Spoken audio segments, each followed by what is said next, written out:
大家好，今天教大家做法式鸭肝酱。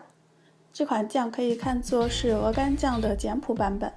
著名的法式鹅肝不是在哪里都可以吃得到的，但是鸭肝酱呢，你可以很简单的在家里就做出来。制作过程一点也不复杂，而且味道也是相当好的。做这款酱呢，你需要用到食品料理机或者是搅拌机，任何一种能够把食材粉碎成泥状的机器就可以了。需要用到的原料有鸭肝、黄油、鲜奶油、红葱头、蒜头，然后一些香料，再加上一点白兰地。白兰地也可以换成白葡萄酒，或者是干邑，或者是雪莉酒都可以。首先，这个鸭肝上如果带有一些白色的筋膜，需要把它去除干净。放在一个大碗中，倒入1碗牛奶，再倒入半碗的清水，就让鸭肝在这个牛奶混合液中浸泡上几个小时。然后冲洗干净沥干就可以了。这一步不是必须的，不过增加这个环节能够去除鸭肝中的苦味，让鸭肝酱吃起来更香甜。泡过牛奶也可以让鸭肝中的血水去除一部分。等鸭肝处理好之后，就把红葱头去皮，然后切成小的细丁。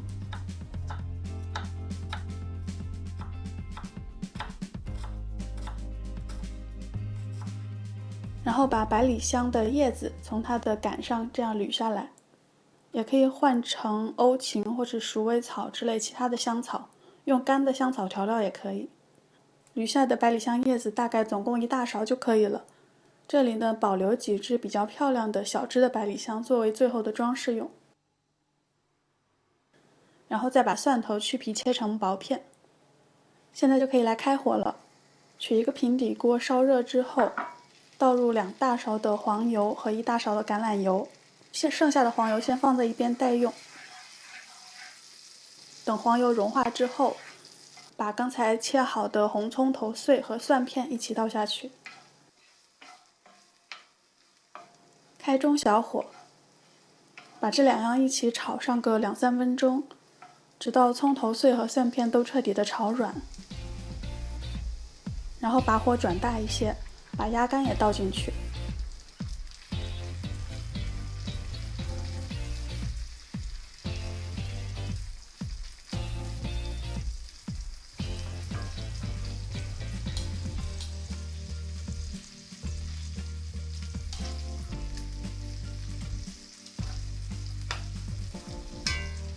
让鸭肝的2面都可以煎黄，时不时的翻一下面。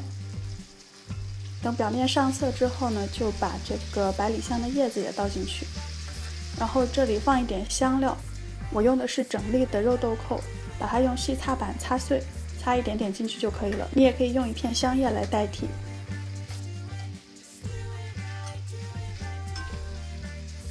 就这样一直把鸭肝煎到半熟，总共需要煎大概5分钟。不要把它完全的煎熟了，到这个鸭肝切开来中间是没有血水，但是还是粉红色就可以了。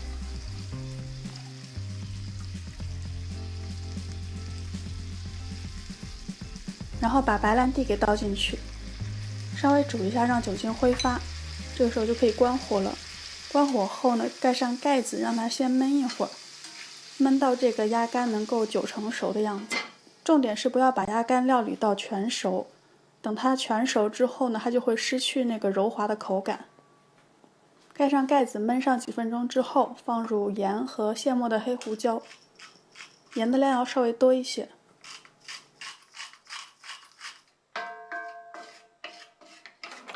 拌匀之后呢，把鸭肝连着汤汁一起倒进这个食品料理机里，然后再加入鲜奶油，把它们一起给搅打成泥状。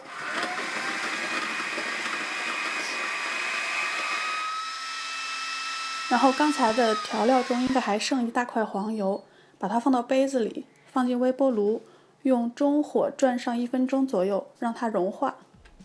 然后把融化掉的黄油取一半倒入料理机中，和鸭肝一起搅打。还剩下半杯的融化黄油先放在一边待用。把这个鸭肝酱打到你喜欢的细腻的程度，如果你嫌料理机打出来还不够细呢，可以再过一下筛。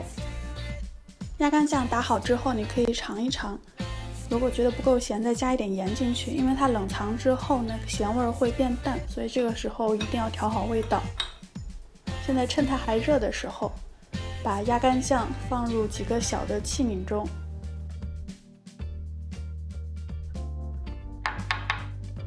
我把它分成3份，就放在3个小碗中。均匀的分布之后，用勺子把它抹平。现在呢，就把刚才还剩下的半杯融化黄油均匀的倒在3碗鸭肝酱上，让黄油能够完全覆盖住下面的干酱。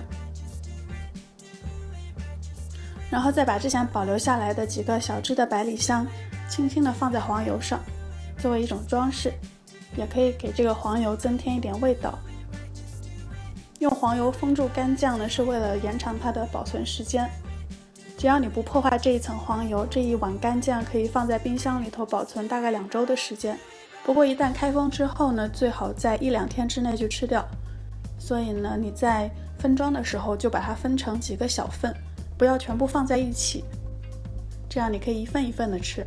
都装饰好之后，把鸭肝酱放到冰箱里头去冷藏至少3-4个小时，让这个黄油能够凝固。然后要吃之前呢，把它从冰箱先拿出来回复一下室温。吃的时候呢，把法棍面包薄薄的切成几片面包片，烤脆，然后厚厚的抹上鸭肝酱吃，或者你也可以抹在苏打饼干上吃，可以当前菜或者小吃或者点心或者早餐吃都很好。希望你们都能试一试这款鹅肝酱的平民替代品法式鸭肝酱。谢谢大家的收看。如果你们喜欢我的视频，就在下面点个赞吧。